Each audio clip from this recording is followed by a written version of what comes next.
I get a lot of questions in my professional career as a farrier about what tools should every owner have and why.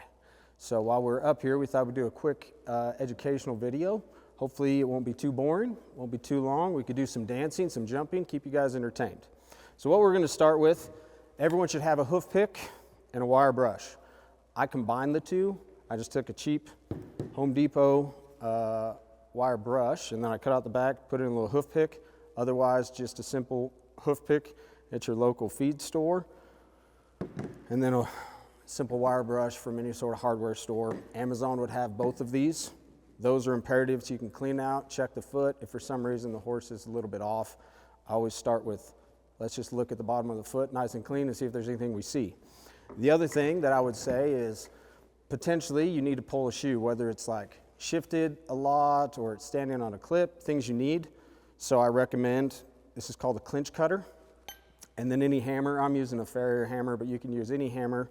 Rubber mallet works great, just so you can pop the clinches.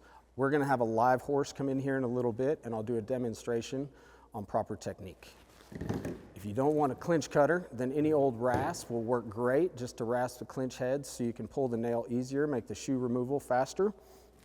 Typically, most farriers are gonna have an old used rasp that they don't mind handing you, so just ask your farrier. Or you could go to the local farm, ranch supply, and buy one. They're gonna be a little sharper, a little tougher to use. The other tool that I think is very imperative is nail pullers. This way you can get in and pull each individual nail. If you simply just have a nail that's popped out and bent over and the shoe seems fine, I just grab this, pull the nail out, no problem. If we do get to where we need to pull the whole shoe, then some shoe pullers. Once again, you can pick those up at your just local farm and ranch feed store, and that's gonna come in real handy. I do recommend, if money allows, to have a hoof cradle. What that's gonna do, especially on the hind end, is gonna allow you the time to get the body positioning right and not be so hard on your back, and you just rest the foot here, and then you can work on it much easier. These are great. This is a hoof jack is the name of it, but there's lots of companies that make them, but any sort of hoof cradle is really gonna help out. Save your back and hold the foot up so you can focus on what you're doing with your hands. The next thing that is probably the most important toolbox, if you're only gonna have one, is gonna be some foam blocks. If you don't have access to foam blocks, then what you can do is get like some old towels. So what we're gonna do, I would say as a farrier, what I see being the most serious situation that arises is the horse gets penetrated by a screw, a nail, piece of metal. And so we have this cadaver limb that was donated to us from a horse that passed away of colic. And so we use this just to get a real life demonstration how we would treat this, because this is very serious and can be life threatening. So we have a nail right here in the sulcus. The deep digital flexor tendon is underneath. So what you would want to do is get medical attention as soon as possible. A lot of times you can't get a vet to make a farm call quickly enough, or there's not an emergency service and you would have to haul this horse in. You don't want to pull this nail.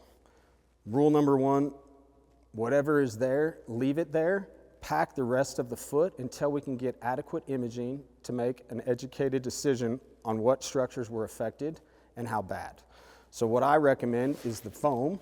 That seems to work best. You can pick that up at Home Depot.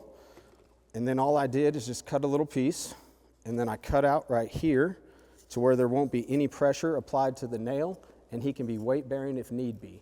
Even if you're not hauling the horse in, you're just gonna wait on your vet to make the call, I would still recommend doing this, because this could be the difference between life and death.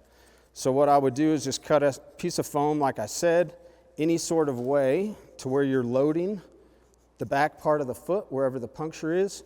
If the puncture was somehow up here, then obviously we would switch that. So wherever you imagine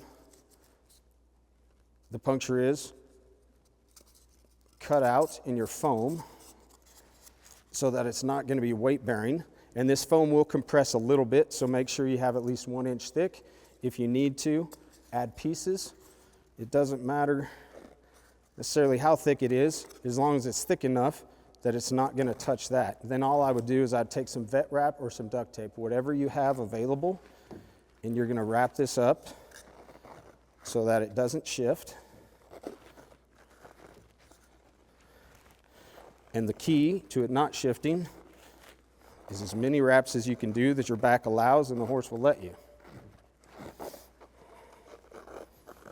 for the sake of the video, we're only going to go like that. If this was a real life situation, I would use the whole roll of vet wrap. So we just go like that. Now you can't see it, but our nail is here at the sulcus. We have adequate spacing there, so it's not going to touch. The horse will compress that some, but at least now if he needs to be weight bearing to hobble around his stall until the vet gets there or as you trailer him, that'll protect him and get everything taken care of. All right, we're gonna bring a live horse out here in a second, and then I'll walk you through the tools and proper demonstration and in which situation I would use which.